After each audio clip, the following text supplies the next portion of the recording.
In this video, I'll be showing you how to fix the hotspot not working error on your phone. It's a very simple method, so if you find this video helpful, be sure to drop a like and subscribe. Now, it can be really annoying if your hotspot's not working. There's a few different fixes you can do for this. So for the first thing you want to do, swipe down on the top right of your control panel. Just make sure your Wi-Fi is on, and also just make sure your mobile data is on as well. Then when you swipe down in under more widgets, you're going to see the mobile hotspot thing. So just make sure that's enabled. It's going to be highlighted when it is enabled. And then the person who's trying to connect to your hotspot, make sure they're in close proximity.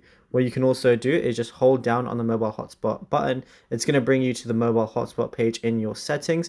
Then it's going to show your network name as well as your password right there. So all you got to do is just give that password to someone else, but you could also just change the password if you want to as well.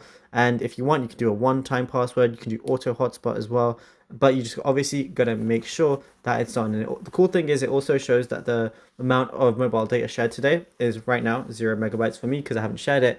But, it shows how much you've shared over the course of the day, just so you know not to go over a limit if you have your own limit, if you have a certain amount of data per use for like your month that you're using. But it's as simple as that. Now, if you found this video helpful, be sure to drop a like and subscribe, and also let us know in the comments what more tutorials you want from this channel in the future.